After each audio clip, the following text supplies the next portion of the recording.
Good morning, Soul Rebel. Soul Rebels, so proud of you for your fierce, fearless dedication, non-negotiable, unconditional loyalty and devotion to truth. That identity is so core. It's so core to every second of your existence. Every second from this moment on, it's so core to realize that spirit and you are one. It's so core to realize that Divine Mother is the doer of everything and the doer of your life. And you can just surrender completely to her love, forgiveness, and compassion. It's so important that the love force is the reality of everything, and it can pour through you endlessly. It's so important to love your heart. It's so important to have that relationship where you put all your attention, all your strength, everything you are in the centermost point of your heart. And it's just a beloved love affair with the beloved of this universe. Every breath, just this moment, just this breath in my heart with my beloved. And we continue to fall madly, truly, deeply in love with that one inside of our heart. And then we die. The masters surround you, and they just pull you out of this body so beautifully and peacefully that you don't even know what happened, and you just are so enwrapped in peace. And then it just begins, the love that welcomes you on the inner worlds, and then the light that beckons to you and then moves towards you and you towards it, and then you're enveloped in that beautiful light and the Om vibration of the Holy Spirit, the symphony, the music of the spheres, and you are enveloped in that brotherly, because it's the Christ light of all creation, and you're the brother of Christ. You're the son and daughter of God, so that makes us brothers with Christ and Christian, all the other ones who have attained the consciousness of ecstasy and joy in every atom of creation. And then from there, the light just says, listen, but I want you to meet the one who's producing this light. And then we meet the creator of all that is, and there is a celebration not of this world at all, not even in the dimensions. It's beyond manifested creation. And then from there is just that. We just grab hands, we intertwine our souls, and we escape forever and forever into the spirit oneness bliss fire, okay? In the immortal flames of bliss. So welcome to another Gita stream. And this one I'm doing early, pre-recorded as it were, although the chat room is open, and we're going to continue from where we left off on yesterday, on Tuesday. So we've gone over the 5 kleshas, which is really those troubles. These are the bad guys now. This is the kudus, the Kaurava. The army is growing on their side to destruct and destroy, to obstruct, destruct, and destroy your potential to awaken at all in the short season of this life, okay? So they are the 5 kleshas, and they're the big boys. These are the Gita characters, allegorically, and then Patanjali's Yoga Sutras characters, and they combine up to match up perfectly, all right? And the first klesha is this avidya, or this ignorance. That's the cause of everything. So when we practice our 8 attunements of the heart, we are right on track to remembering truth. And it's so important. This is why that core truth, spirit and I are one, fearless, fierce, non-negotiable, unconditional dedication, loyalty, and devotion to the truth, spirit and I are one. It wipes out this creep. This kripa is the name of in the Gita character, and it's avidya or ignorance in Patanjali's Yoga Sutras, but it wipes out that possibility, right? If you're remembering the truth all the time, that's why soul rebels are so powerful, because they are always lighting that sacred fire of remembrance over and over and over again. And then we have, from ignorance springs what? The ego. Bhishma in the Gita and Asmita in Patanjali's Yoga Sutras. And so, first of all, the ignorance is believing that this outer reality is real. And then the ego says, and now the instruments, the thinking, the vid are real. The seer has now turned over the controls to the instruments to run its outward driven, miserable life. of problems and worries and diseases and wars and everything else you can think of underneath the sun of this earthly sun, okay? And then we have the likes and the dislikes. The raga and the fesha are the words that Patanjali uses, but karna and vikarna are those. So from then the ego messing around with all these playthings of the world, we have those playthings we like and we have those things that we don't like. And then they turn into things you are aligning with and things that you hate, and then therefore there's war, likes and dislikes.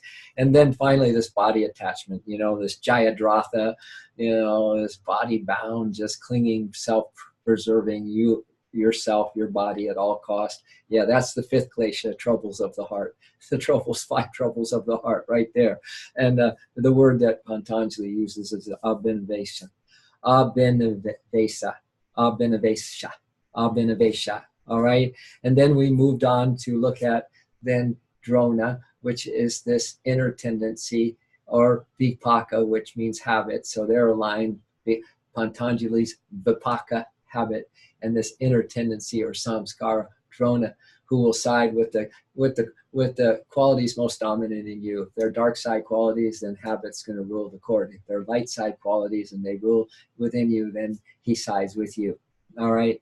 And then there is this thing that we're going to look at today is we're going to look at drona. Okay. So I just gave you a little cap. We're going to look at drona right now. How does that sound? Is this live? Did I find? Yeah, you're on live, Mick, because I'm going to Georgia to be with the grandkids, and I'll be out of town, and I didn't want to miss the opportunity to have these pre-recorded, but it's live as well. You did the right thing, Mick. That's why I'm on here. So I'm recording for next Tuesday. We'll have it up in our lessons area and our website, but also on the Facebook page. So, you're getting your Gitas live or pre-recorded, man. Thank you, Mickey, for jumping on. Yes, way to go, girl. So we're looking at drona. We're looking at samskara. Samskara, or inner tendency, and Patanjali says it's vipaka, habit. The metaphorical derivation means it's the fruition of actions, karma. It's the fruition of actions, made by our ego instigated desires for outer material experiences where the little me is involved. Those ego instigated desires called karma. So we're reaping we reap what we sow, right? And we get those karmic things that are dormant. It's the fruition of actions of karma that are dormant. See, this is what drona is, this latent tendency. They're dormant in the subtle or melted state. What's interesting about that, well, let me read more. The allegorical significance of drona was established in the second verse. He represents habit, or more precisely, samskara. The impressions, this is important to know, Mick. The impressions made on the consciousness by past thoughts and actions. The impressions made on the consciousness by past thoughts and actions, which create strong tendencies to repeat themselves. So every time we are aware of truth or not aware of truth, we're making karma. And there is an impression that is left. Remembering truth without the ego involved, no impressions left in the subconscious mind. No impressions. So when we forget truth, the impressions are made, and that's what starts forming. They melt and they stay in your subconscious mind and conscious mind at times too. But these are dormant seeds, so they're subconscious for sure, and they will sprout on the occasion that when it's time for them to sprout. So we have to be very careful of, first of all, remembering the identity of our oneness with Spirit. Spirit is me, no birth, no death, no caste have I, father, mother have I none, mind, nor intellect, nor ego, chitta, or feelings have I, sky, nor earth, nor metals am I am you, blessed Spirit, I am you. It's really important that we make those choices on a regular basis, because every time we forget that, then we're leaving impressions. You're going to learn about impressions. And then if not, Now we're going to not making karma, you see, when we're choosing to be in attunement with our attunements. No karma is there. When your heart is pure, when your motive and you're sincerely pure as you can be, with no ego, no thought of this world, no thought of what I'm getting out of it, and it's just pure, no impressions, no melted impressions. So habit, or precisely samskara, the impressions made on the consciousness by past thoughts and actions, which create strong tendencies to repeat themselves. So you can imagine those habits that we have, they've just been impressions made from past actions and past thoughts again and again and again for a long, long time, Mickey Light. It was seen that the name drona comes from the Sanskrit word root, dru, implying that which remains in the melted state. That is, past actions remain in a subtle or melted form as these impressions or samskaras. Past actions and thoughts remain in a subtle or melted form as these impressions or samskaras. So put this in the present moment. We're either making an impression, leaving them in our subconscious mind right now, or we're not. If we're purely attuned to the presence that's with us right now, if we're attuned to one of our attunements that we practice, okay? No impressions. We therefore find the concomitance between drona and Patanjali's vipaka. The word vipaka derives from vipak, from which come the derivation meanings to bear fruit, develop consequences, and to melt and liquefy. Hello, Lisa Clark. That a girl? Why not get more Gita live? This is next Tuesday, today. Thank you for jumping on. We're talking about drona, or the samskara, latent tendencies of every thought and action leaves an impression in the mind when it comes from our ego. And the ego instigated desire, it leaves an impression, and they lie dormant and they're ready to pop open anytime you're in a situation where they can bear, come to life. And we don't know what hit us because they're impressions from all our past actions, repeated impressions of doing something from the ego. So the samskaras are impressions of past actions in their subtle or melted state will ultimately, under the right conditions, come to fruition as the consequences of those actions. So every samskara, if there's not an attuned thought now, it's going to get in the subconscious and it's going to come into fruition. That same quality or not quality of that thought is going to come into fruition absolutely sooner or later, okay? Yoga Sutras 2:12-13. Impressions of action have their root cause in the kleshas. Now we mentioned that. That's the ignorance, that's the ego, that's the likes and the dislikes and the body attachment. Those are the 5 troubles, I would say, wouldn't you? So impressions and actions have their root cause in you and I being ignorant, ego-instigated desires, likes, or I don't like that, this is what I like, this is what I don't like, and then the body attachment. The 5 obstacles just described that we've gone over. And are experienced in the seen, manifested in this present life, the results of buying into the delusion, forgetting source, or the unseen, lying partially dormant, awaiting the right conditions, often carried over into the next or future life. See, we don't really, think too often, do we, Lisa and Mickey, that we're creating our next life in today's choice right now. Just like we created this life from all those choices in last life and the ones we've had already in this life. So anyone into investing in the real way, investing in yourself, capital S, excuse me, will realize the importance of this moment, of this thought, of this choice right here now. And that's why we live, dream, breathe, walk, eat, the 8 attunements of the heart. From these roots, the specifics of one's rebirths are determined. From these From these roots of these samskaras are latent tendencies of choices after choices after choices, whether for the dark side or the light side or something in between, depending on your motive of your heart.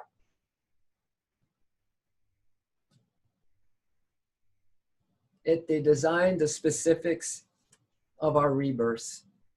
What type of man or woman you are, your health and vitality, your joys and sorrows. So isn't it in just this breath, in this moment, in my heart with my beloved, right? Or love blasting right here, right now, I'm loving this, right?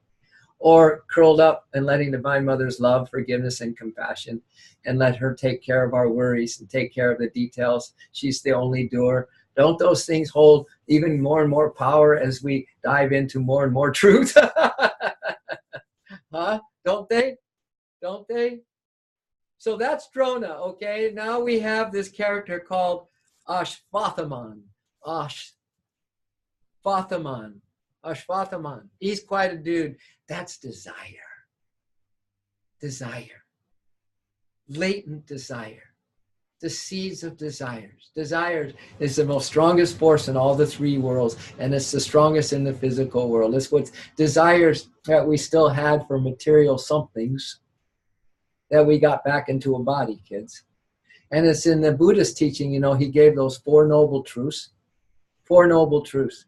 And they were like, you know, after eight years of meditation, you can imagine if they had cameras and digital technology back in those days, you bet those cameras would be on someone who'd been sitting there for 8 years. What's he gonna do? When they got wind that he's starting to move a finger? Oh my God, the Buddha's awakening, right? What's he gonna say? And cameras roll, and this is what he said: the Four Noble Truths. All life is suffering. Suffering comes from mortal desires. To end suffering, you have to get rid of desires. And here's the eightfold middle way of the Buddhist teachings, coming right up. All life is suffering because of these mortal desires. Ashvathaman.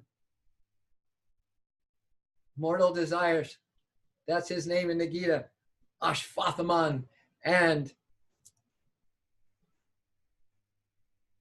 Patanjali calls him Ashaya. A-S-H, like ash, aya, Ashaya. Same dude, latent desire.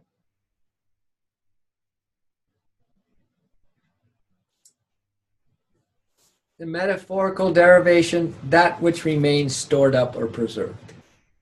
That which remains stored up or preserved. The allegorical meaning of Ashvathaman is found in the key Sanskrit roots from which the name derives. Ashva means preserved or stored up, and thaman from the root sta, to remain, to continue in a particular condition, and to continue to be or exist as opposed to perish. That which accumulates and remains unchanged and does not perish with death is desire. That which accumulates and remains unchanged and does not perish with death is desire. That's why it's really important to search our heart and say, what is the desire in my heart right now? It could be simply as I'm going out and have some pancakes, and I'm going to have a little coffee, and I'm going to do this and that today. That could be the desire, the earthly desire that's in your heart. But we got to seek deeper. What else? What do I want really? Do I want? Am I just focusing on the playthings and really the outer specifics of a day and family life? Or is my heart desiring, like you guys, desiring the truth, desiring more love, desiring freedom, and desiring that? Mostly the most important desire to have is the supreme desire of devotion to love and be loved, and to give everything to the beloved with no strings attached. That's the most beautiful desire. That's the seed desire that we want to plant. It's going to take a lot of beautiful soil. We need to till the heart of all its worries and fears and distractions, right? We got to till it, all those weeds, and plant this desire seed for the divine, this ardor, this divine ardor, and this undeviating devotion. All right, that's the seed that we want to grow, and it will take care of this desire thing, because that desire is the desireless desire that Spirit has to create this world. all right? It's the same thing, but there's no ego attachment to it. So desire is a very powerful force, and we can use it. Take all our lesser desires as little logs, I call them, burning logs, and the desire for this, and we put them into the sacred fire, you know, the soul rubble. We put it into the pot-belly stove of our Manipur, our Arjuna center, you know, and we just throw them in there, and we keep this fire lit of spiritual ardor and devotion. Yesterday, we knew that Karna, those attachments to material things, has vowed to destroy Arjuna in our third chakra. Okay, it's the outer distractions and attachments that will throw water onto your little seed desire, or somehow mess it up so it can't grow in the fertile soil of your heart's devotion. You see, water daily with your loving attention. And for us, as the lover inside of our hearts at our fourth attunement, is, oh my beloved heart, I love you, oh my beloved, I love you, right? That grows that seed. It needs to be watered daily with that loving attention and that undeviating devotion. So that which accumulates and remains unchanged as to not perish with death is desire. Patanjali's Ashaya. More specifically, it is latent desire or desire seed. So Patanjali also, or desire seed, is called vasana. Vasana. Or the impressions of desire on the consciousness. So remember, every thought, every time you have a thought, every time you choose, whether you know you're choosing with a thought to decide to have that thought, which turns into an action, you know, you sow a thought, you sow a deed, you sow a deed, you sow an action, you sow an action, you sow a destiny, right? All of that is the impressions of a desire, whatever is motivating you to have that thought and then action and then destiny is vasana. It leaves an impression on the consciousness of you. The Yoga Sutras 4:10 state, this desire is the eternal root of nature's creation. Source had to have a desire, but it's a desireless desire to have a creation. Because it doesn't have a desire, it's in bliss, right? So it's desireless desire. This desire is the eternal root of nature's creation. So when we morph down and we are in the ignorance of the veil, the Maya, then our desires are earthly desires, which cause a lot of troubles. The Kleshas call a lot of troubles coming up here, the 6 faults of the material ego and all. We're almost done with the Kaurava army, though. Maybe the next 2 streams or 3 streams, and then we'll move on. We've done the good guys. Now we're going to finish up with the bad guys. It is a universal cause of all that exists since the beginning of time. It is a universal cause of all that exists since the beginning. Because remember in Don't You Love Our Mushin, where there's no thought, there's no motion, there's no emotion, there's no desire. Tell me that's not and we just drop dead to this world as the masters grab us into their inner peace. So there's no worry about what I'm missing or what I'm leaving behind. You know, everything is going to be okay. Everyone's got their light guiding them and their divine team. The kids are going to be fine. The daughters are going to be fine, and everything's going to be fine, man. And then boom, there we go. We kind of die to this world. And getting ready, getting prepared, and really setting up, you know, this far-reaching retirement plan, this investment in our soul nature, that every choice, every desire should be looked at and purified, because we are building everything in the future with this moment's choice, with the quality or lack of quality of the desires that we have, all right? And it's the most powerful force in this universe. So if you desire truth, if you desire to be in a loving relationship with your heart and the beloved, oh my God, you're now using what? The force that has existed since the beginning of time and the eternal root of this creation. You are using that eternal creative force of this creation, and you're using it to now direct yourself. You know, take the helm of the ship. Karna can also that all the way up to the higher centers. Thank you for coming on, Mickey and Lisa. I really appreciate being able to talk to see the chat there and know that there's live beings rather than just doing this just pre-recorded. So thank you. I'll give you a little more heads up. We'll do one more this week, and I'll take care of next Tuesday and the following Tuesday. Then we're back on live at the end of December, or maybe whatever that next Tuesday is. Okay, so thank you. I just gave you the last minute notice this morning. Well, I kind of came up with my game plan this morning. So thank you, you guys, really. The Hindu scriptures say that it is the desireless desire of spirit to enjoy its singular nature in many forms that spawns this drama of universal cosmic dream. So spirit bliss, single, just that, had a desireless desire to enjoy itself in many forms. Made creation. This impression of the wish to exist and to enjoy the experience of existing is part of the nucleus of individuality in these multiple forms of spirit. So that we everything creator is, we have, right? Love you. I will, Mickey. I'll be like you, Mickey. Grandma and Grandpa going out to see the grandkids at Christmas. Grandma Trish, she's called Nani and I'm called Poppy. Nani and Poppy. We're going out to see the kids. Yes, yes, sir. So, desire is thus a fundamental law that assures the continuity of creation. That's for sure. And it assures the continuity of rebirth for you guys.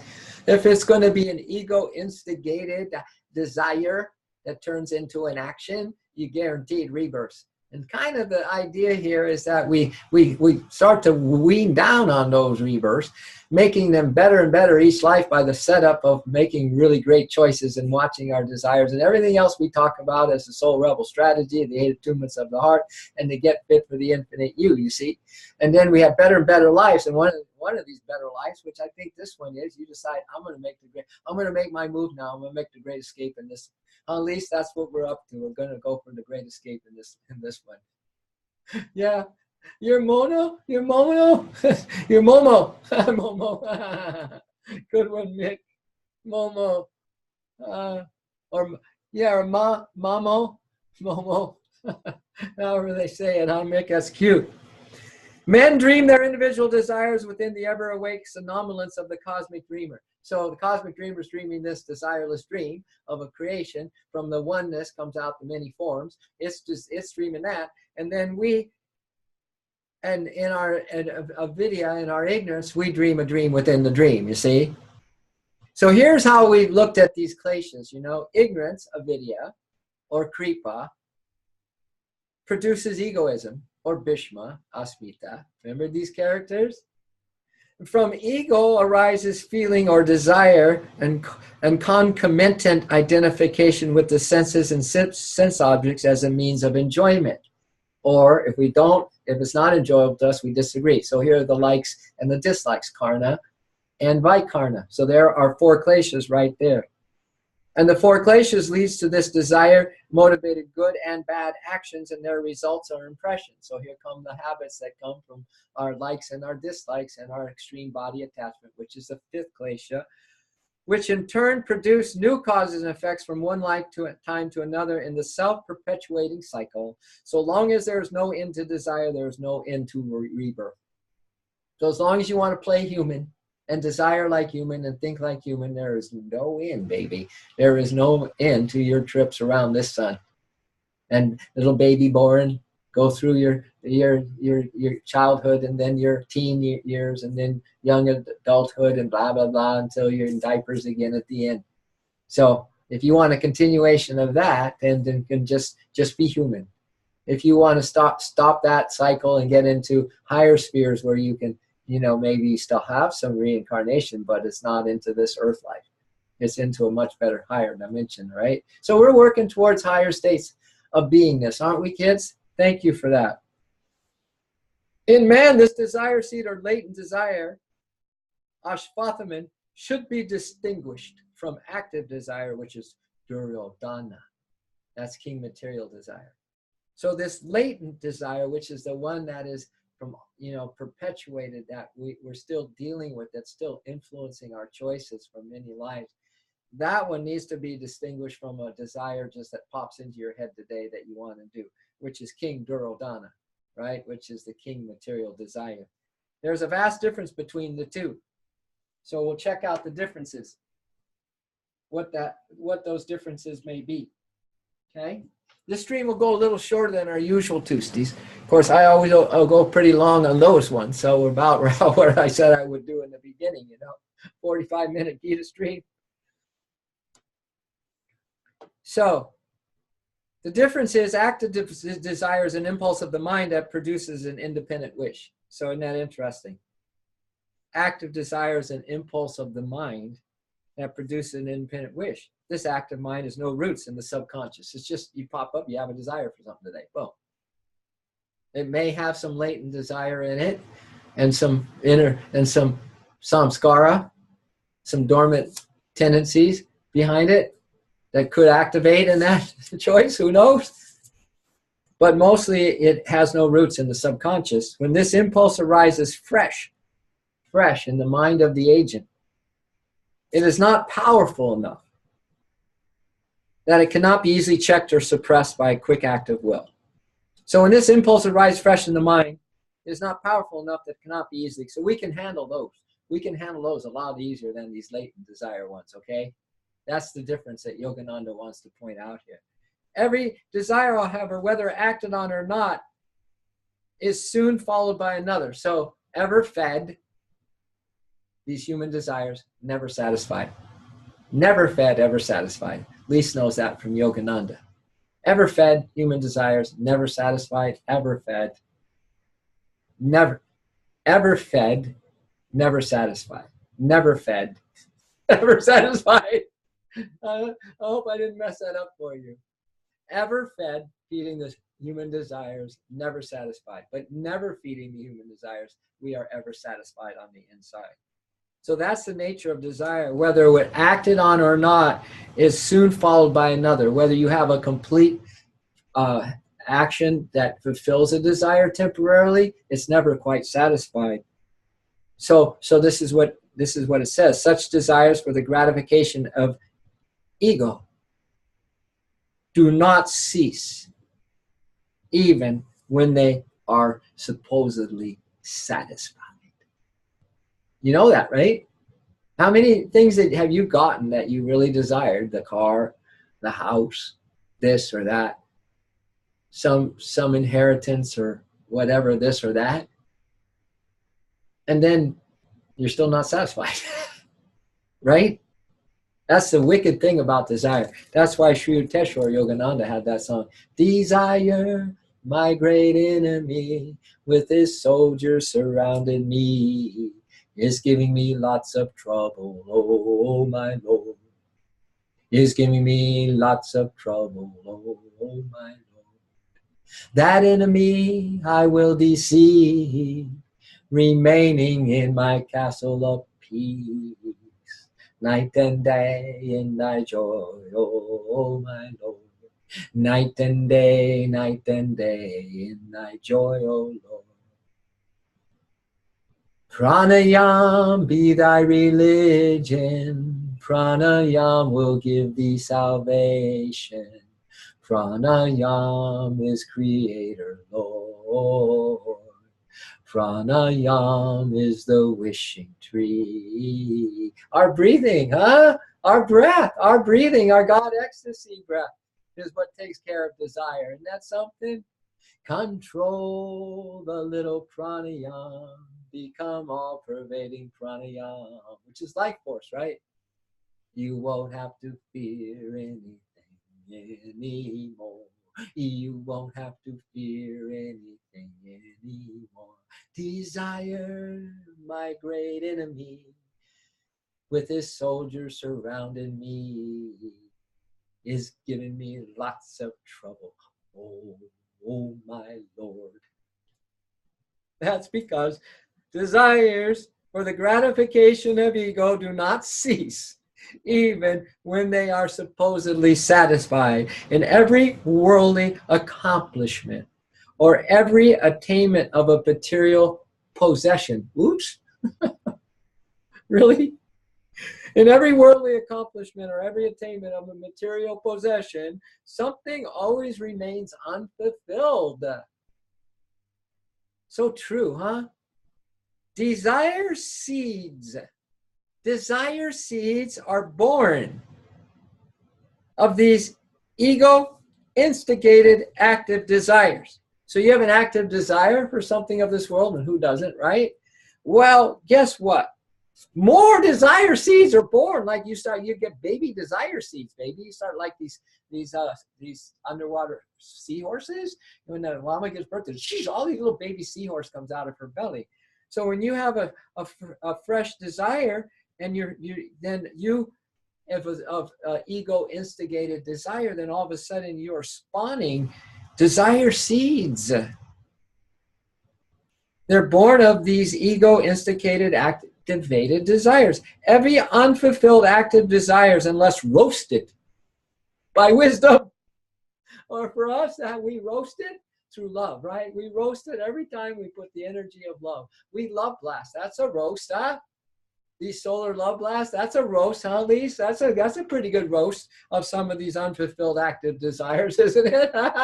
Huh? You guys just roasted. You just had a roasting party being here, Mickey and Lisa, on the line today. Thank you. Thank you. Unless roasted by wisdom, these unfulfilled active desire plants a new desire seed in the mind. Oh, thank you very much. Talk about propagating misery. Talk about rebirth upon rebirth. These desire seeds are more compelling than impulsive fresh desires, deeply rooting themselves in the subconscious, ready to spring up suddenly with demands that are most often unreasonable, frustrating, and sorrow-producing. So the latent tendencies and now the desire seeds will pop up in mostly unreasonable, frustrating, and sorrow-producing situations. Woo, let's roast, baby. Let's roast. Let's love blast. As desire begets desire, the only way to end the cycle is to destroy the causes. How do we destroy the causes? We raise higher. Yeah.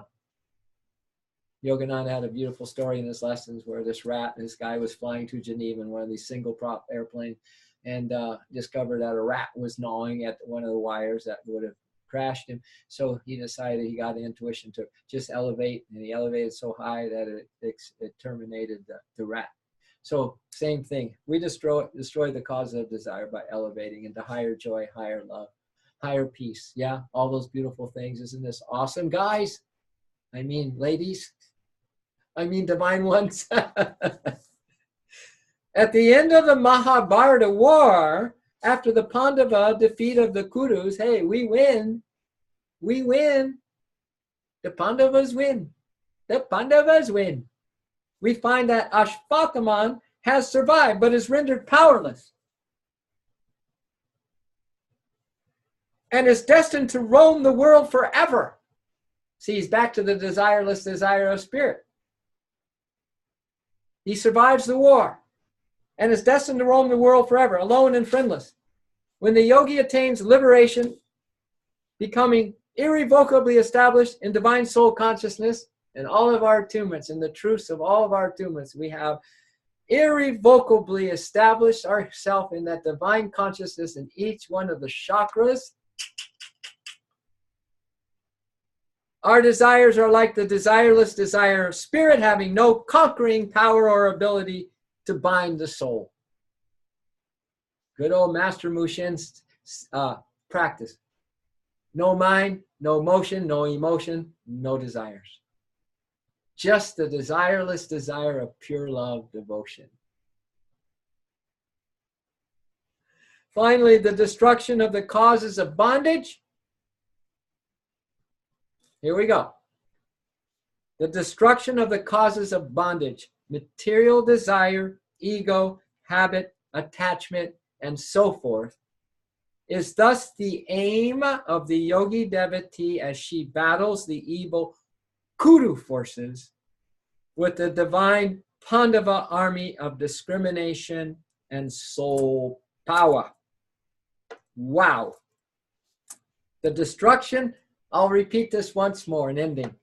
The destruction of the causes of bondage, material desire, ego, habit, attachment, and so forth, is thus the aim of the yogi devotee as she or he battles the evil Kuru forces and the divine Pandava army of discrimination and soul power. Yay, Rebels! Yeah, like you said yesterday, we need to do the steps to transcend. Yeah, we got to get higher. So the rats, right? All the rats of all of our worldly desires are just, they terminate because we go so high, Lisa. That's perfect. All the stuff that happens, we transcend. All right, Mickey and Lisa, thank you so much for an awesome, amazing morning. We had a little Facebook stream, and then we jumped on the Gita stream. So thank you so much. You made it like a divine dream. Let's rub our hands together. Oh,